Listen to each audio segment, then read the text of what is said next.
মাথার উপর থেকে সূর্য হেলে পড়লেও প্রচণ্ড আঁচে গা পুড়ে যায় অবস্থা। ক্রমশ বাড়ছে তাপমাত্রা, রোদের খরতাপে হাঁসফাঁস নগর জীবনে। রোববার সরকারি ছুটির দিন, অফিসগামী মানুষের আনাগোনা না থাকলেও এই অতি তাপপ্রবাহের সঙ্গে লড়াই করছেন নিম্ন আয়ের খেটে খাওয়া মানুষ। আরব কান্ট্রিতে যেরকম গরম আমাদের এইদিকে মনে হয় সেম ওই রকমই গরম, আস্তে আস্তে আবহাওয়াটা এরকমই হচ্ছে। গরমের মধ্যে আসাটা যে অনেক কষ্ট, রোডের যানজট ওভারটেক কইরা আসলাম, এখন আবার চলে যাবো।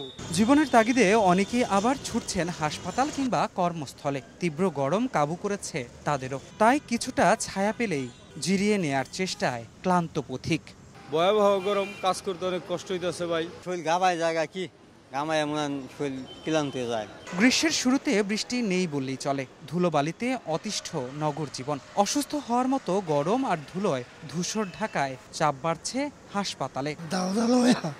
কাশ হয়ে যায়, মাথা ব্যথা, জ্বর, টান ওঠে, তারপরে মাছ পরেও থাকতে পারে না গরমের লেগে। ডিহাইড্রেশন, পানি শূন্যতা দেখা দেয় এবং যারা বাইরের খাবারটা খাচ্ছে দেখা যাচ্ছে যে ডায়রিয়া, ফুড পয়জনিংটা খুব বেশি হচ্ছে। আর ঠান্ডা কাশিতে বাচ্চাদের, শিশুদের বেশি লেগে থাকে গরমের মধ্যে। রাজধানী জুড়ে বইছে তীব্র তাপপ্রবাহ। এই গরমে শুধুমাত্র ডায়রিয়া কিংবা অ্যাজমা নয়, রয়েছে হিট স্ট্রোকের শঙ্কাও। তাই এই তীব্র গরমের মাঝে রীতিমতো ত্যক্ত বিরক্ত নগরবাসী। আবহাওয়া অফিস বলছে সোমবার দেশের উত্তর পূর্বাঞ্চলে ও মঙ্গলবার দেশ জুড়ে বৃষ্টির সম্ভাবনা রয়েছে। এতেই কমবে গরমের তীব্রতা। বেশ কিছু জায়গায় তীব্র তাপপ্রবাহ ছিল, ঢাকায় ছিল সর্বোচ্চ 40.1 ডিগ্রি সেলসিয়াস। এই অস্বস্তিকর অবস্থা আজকে এবং আগামীকালকে পর্যন্ত থাকতে পারে। বৃষ্টিপাত হলেই তাপমাত্রা কমবে।